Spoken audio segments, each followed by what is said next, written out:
We are kicking off with WWE, and since being introduced in 2019, the women's tag titles have seen plenty of drama, but this week, one rumor about Jade Cargill and her status as champion has been put to bed.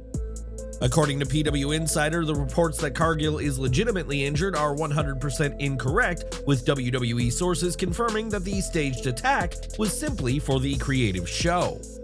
The attack emphasized the severity of the storyline and set the stage for future plans for Cargill, and while WWE tweeted a laundry list of injuries for Jade, they're for the angle and nothing more.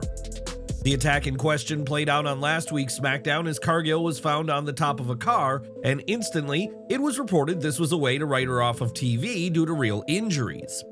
Some reports even said she'd be out for 3 months or longer, with speculation about a neck issue, but thankfully, the angle was entirely scripted and there's no issues with her health.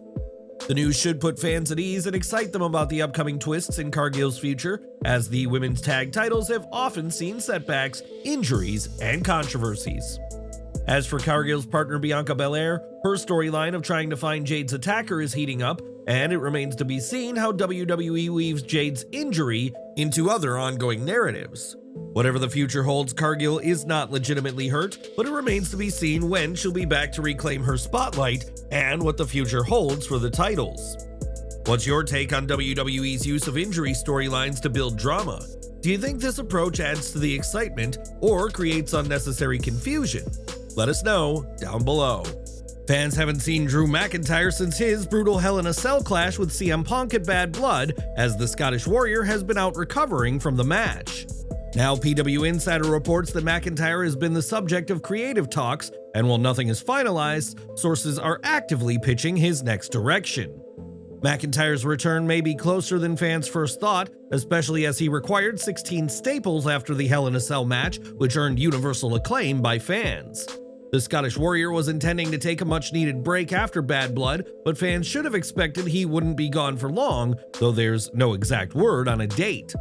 Whether McIntyre is back this weekend at Survivor Series or in a few weeks, WWE is gearing up for the return of one of its top stars in the not-so-distant future. What are your thoughts on Drew McIntyre's potential return? Who, in your opinion, should be Drew's first opponent and why? Share your thoughts in the comments below. New Day news now, and after over a year off TV due to a neck injury, Big E will be a part of next week's Raw as part of the celebration of 10 years of the faction. PW Insider reports that Big E's involvement in the tribute episode has been confirmed, though it's unclear what role he'll play in the show. The report hints that Big E could act as a peacemaker between Kofi Kingston and Xavier Woods, adding a layer of intrigue as the pair have struggled to get on the same page. Whatever role Big E plays, fans will be excited to see him return, even if it's in a non-wrestling capacity, and this celebration will mark a major moment in his career. Big E has been missed since suffering his neck injury in March of 2022, and fans and wrestlers alike have been sharing words of support during his recovery. This return to Raw will not just be a celebration of the New Day, but will be a testament to Big E's resilience and his importance to the WWE Universe. But what do you expect from this celebration? Will Big E smooth things over, or will it be too late to save the New Day? Give your predictions down below. Since the 2023 Royal Rumble, Alexa Bliss has been absent from WWE TV, but now the WWE Universe is one step closer to seeing the former Raw and SmackDown Women's Champion. PW Insider Elite reports that Bliss is expected to make her return to WWE storylines after the holiday season, with WWE currently finalizing plans for her comeback. The belief is that Bliss will be back in time for WrestleMania season, which will officially kick off on February 1st with the Royal Rumble, so fans can expect her on the road to the two-night show.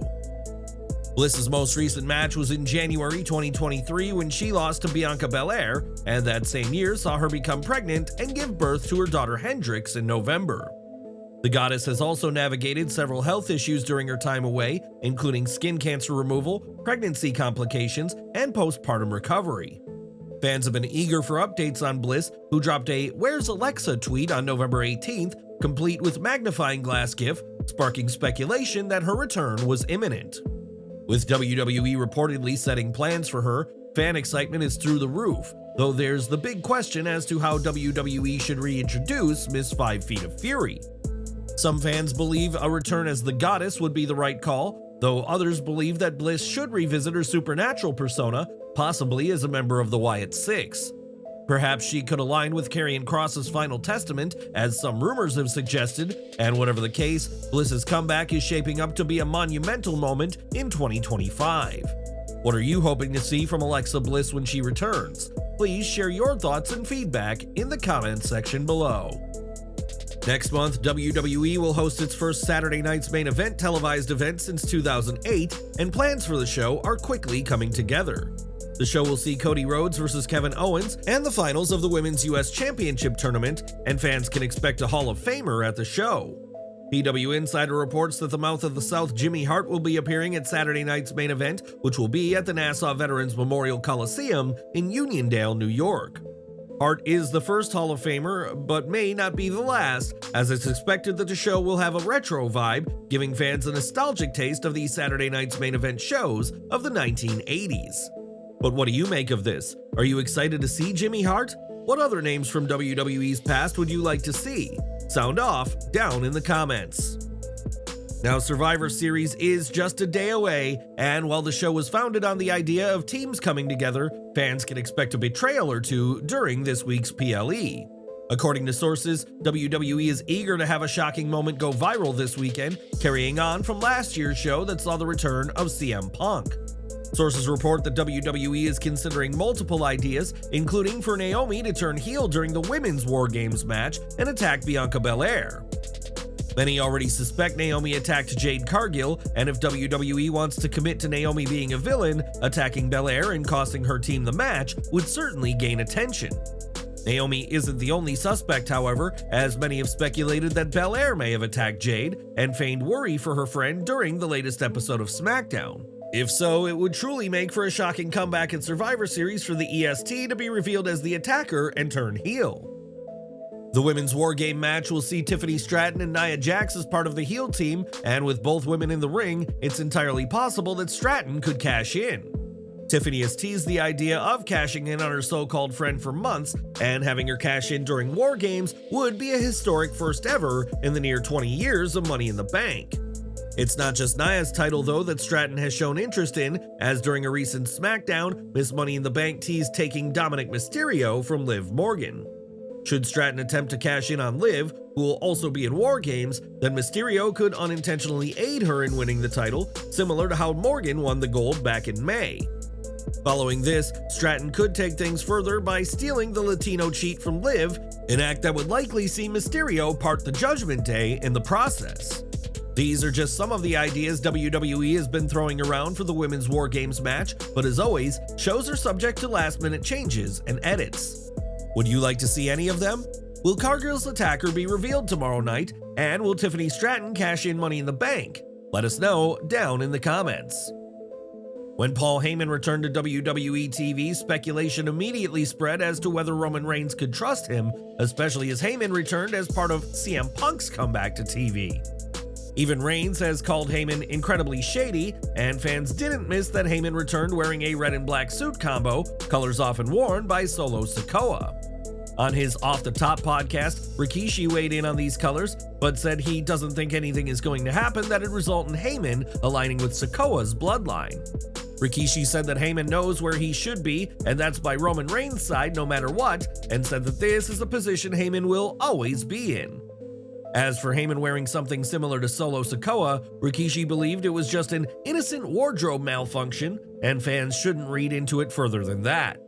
Despite Rikishi's comments, there's still plenty of speculation that Heyman could soon turn on Roman Reigns, and we'll hopefully get our answers tomorrow night at Survivor Series Wargames. But what do you think? Has Heyman been shady like Reigns said? Is his wardrobe choices mere coincidence or something more? Share your thoughts on Heyman's loyalties below. Tony D'Angelo's journey since his debut on NXT 2.0 has been packed with captivating twists and turns. Not only has he solidified his presence, but his D'Angelo family stable has also won over fans with their charismatic Sopranos-inspired promos. Recently, however, the faction drew inspiration from another iconic figure, the Italian Stallion himself, for a dramatic storyline. After Obafemi successfully defended the NXT North American title against Tony, the leader of the D'Angelo family appeared reluctant to step back into the ring with him. It wasn't until his family pushed him to confront his fears that Toni finally confessed, in a raw and emotional outburst, that he was afraid of Femi. The following week, Adriana Rizzo reassured Toni that it was okay to feel that way, setting the stage for a series of heartfelt backstage vignettes that showcased the vulnerable side of the mobster-themed faction. Chris Van Vliet later shared a video comparing these promos to scenes from Rocky III, pointing out the striking similarities between the two narratives. Fast forward to October 8th in St. Louis, Tony D'Angelo faced Obafemi once more on NXT. This time he triumphed, capturing the NXT North American title in a hard-fought victory. It was a storybook ending for the Don of NXT, who continues to reign as champion to this day. The legal saga involving Vince McMahon and John Laurinaitis has taken a dramatic twist with the upcoming resignation of U.S. Attorney Damian Williams, a prominent figure in high-profile prosecutions. Williams, who is stepping down on December 13th, leaves behind a case against McMahon and Laurinaitis that has been on hold since May, but is set to resume on December 11th. A spokesperson for Janelle Grant, the plaintiff in the case, expressed concerns over the timing of Williams' departure, stating, "The stay on Janelle Grant's case will expire December 11th. Before he leaves, we hope Damian Williams will hold Vince McMahon and John Laurinaitis accountable to the fullest extent of the law for the abuse Janelle endured." Williams has been instrumental in prosecuting high-profile figures such as Sean P. Diddy Combs, New York City Mayor Eric Adams, and Ghislaine Maxwell. His resignation coincides with President-elect Donald Trump's announcement of Jay Clayton as his nominee to lead the U.S. Attorney's Office. Clayton, who previously served under Trump as chairman of the SEC, is expected to resume the role shortly after Williams' exit. In the interim, Deputy U.S. Attorney Edward Y. Kim will step in. Critics worry that Williams' departure could disrupt the momentum in the McMahon case, one of several legal challenges McMahon currently faces. This includes a separate lawsuit filed in October by former WWE ring boys alleging historic sexual abuse during McMahon's tenure. As the stay lifts on December 11th, attention turns to how Williams' successor will handle the case, especially given McMahon's long-standing ties to Donald Trump, a WWE Hall of Famer. Janelle Grant's legal team has pledged to persist in their pursuit of justice, emphasizing their commitment to holding McMahon and Laurinaitis accountable, regardless of changes in leadership at the U.S. Attorney's Office. What do you think about Damian Williams' resignation and its potential impact on the WWE case? Will the case move forward with the same intensity, or could this shift affect accountability? Share your thoughts and join the discussion below. This week, Americans celebrated Thanksgiving by sharing what they're grateful for and inhaling copious amounts of food, but for Triple H, he didn't take a day off from the gym. On Twitter, the WWE CCO shared a rare look at his personal life as he shared a photo from his workout with his two daughters and described himself as a proud dad.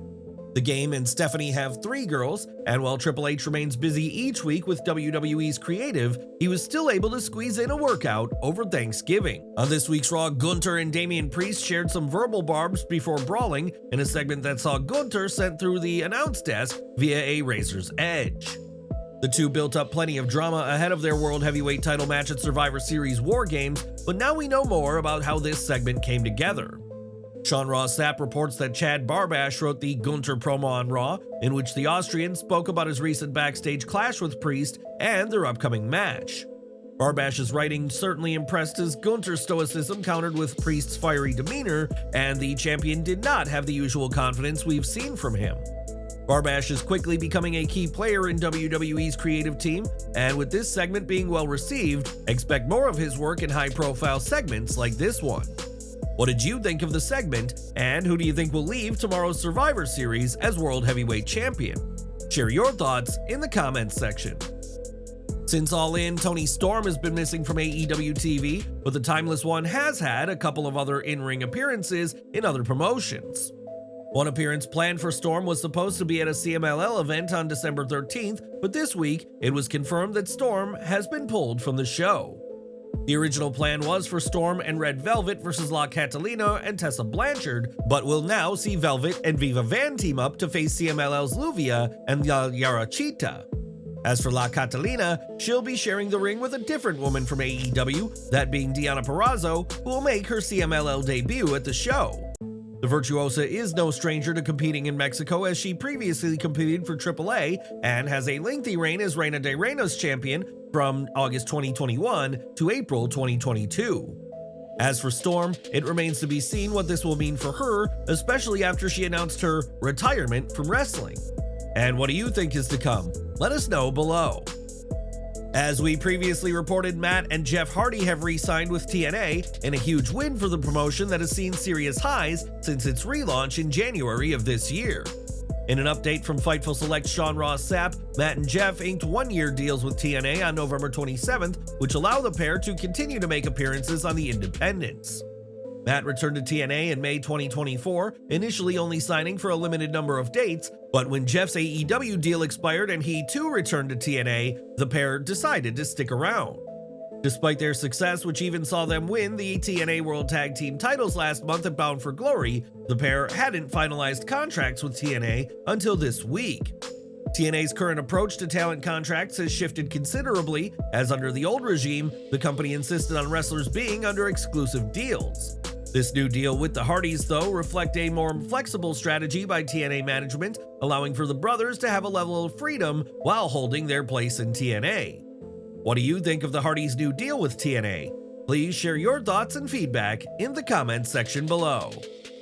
And we're ending with Danhausen, who for a time was one of the most popular acts on AEW TV, but it's been a very long time since fans have seen the very nice, very evil wrestler in a Tony Khan ring.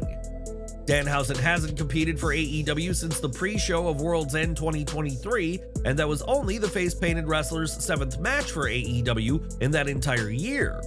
With Danhausen's contract set to run until summer 2025, fans have been speculating on his future, and Sean Ross Sapp provided an update this week. During a Fightful Q&A, Sapp shared that there had been some contact between AEW and Danhausen back in September, but there's no word on any creative plans. Sapp clarified the situation by making clear that Danhausen still works for AEW and said that the wrestler has never said or implied that he's no longer with the company.